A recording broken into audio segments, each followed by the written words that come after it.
বাংলাদেশের স্বপ্ন ও 24-এর গণ অভ্যুত্থান শীর্ষক গ্রন্থের এবং মোড়ক উন্মোচন করছেন আজকের অনুষ্ঠানের প্রধান অতিথি professor doctor Ali Riaz, chairman সংবিধান সংস্কার কমিশন এবং উপস্থিত বিশেষ অতিথিবৃন্দ। সবাইকে বিশেষভাবে অনুরোধ জানাই বইটি হাতে নেওয়ার জন্য, আপনাদের সামনে যে গ্রন্থটি রয়েছে এবং মোড়কটি উন্মোচন করার জন্য।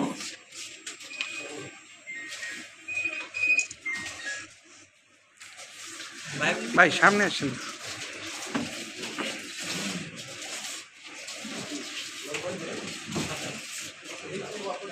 মোড়ক খোলা হচ্ছে বাংলাদেশের স্বপ্ন ও 24-এর গণ অভ্যুত্থান শীর্ষক গ্রন্থের, যে গ্রন্থটি রচনা করেছেন ডক্টর ওয়াজেদ খান। বলে রাখতে চাই, ডক্টর ওয়াজেদ খান দীর্ঘদিন ধরে বাংলাদেশের রাজনীতি, বাংলাদেশের গণমানুষ এবং সমাজ নিয়ে কাজ করছেন এবং বাংলাদেশের পরিবর্তনের যে চিন্তা, সেই চিন্তার মধ্য দিয়ে তিনি তার লেখালেখি, তার চিন্তা, তার কার্যক্রম অব্যাহত রেখেছেন এবং এই সময়ের মধ্যে ঠিক সমকালীন ইস্যুটাকে তিনি সামনে এনে বাংলাদেশের স্বপ্ন ও 24-এর গণ অভ্যুত্থান এই গ্রন্থটি সম্পন্ন করেছেন। এবং এর আগেও তার বেশ কিছু লেখালেখি এবং গ্রন্থ রয়েছে। আপনারা সবাই জানেন তিনি নিউ ইয়র্ক থেকে দীর্ঘদিন সাপ্তাহিক বাংলাদেশ নামে একটি পত্রিকা সম্পাদনা করছেন, ডক্টর ওয়াজেদ খান। সবাইকে অসংখ্য ধন্যবাদ বাংলাদেশের স্বপ্ন ও 24-এর গণ অভ্যুত্থান শীর্ষক গ্রন্থের মোড়ক উন্মোচন করার জন্য। ডক্টর ওয়াজেদ খান।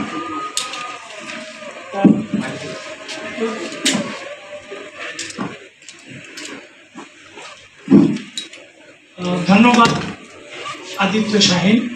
তিনি অনেক দেশে গিয়েছিলেন, দেশে মানে নিজ এলাকায় কুষ্টিয়া, ওখান থেকে ছুটে এসেছেন আজকের এই অনুষ্ঠান সঞ্চালনা করার জন্য।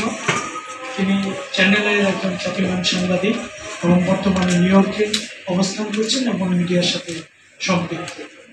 সম্মানিত সুধীবৃন্দ, আজকের এই একটি সুন্দর বিকেলে আপনারা এখানে আসছেন, সবাইকে সালাম এবং শুভেচ্ছা। আমি অত্যন্ত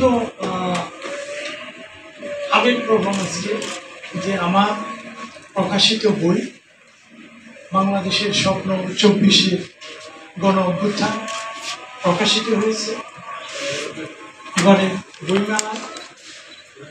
বইটি প্রকাশ করেছেন প্রকাশক মেজবাউদ্দিন আহমদ পাবলিশিং হাউস, যেটা বাংলাদেশের অত্যন্ত পুরনো একটি পাবলিশিং হাউস, যার শুরু কলকাতা থেকে এবং তিনি আমার দূর সম্পর্কে আত্মীয় হন। দূর সম্পর্কে না, আমার শ্বশুর বাড়ির দিকের আত্মীয়। আজকে এই অনুষ্ঠানে সম্মানিত সভাপতি মেজবাউদ্দিন আহমদ, প্রধান অতিথি ডক্টর আলী রিয়াজ, যাকে বিশেষণে বিশেষায়িত করার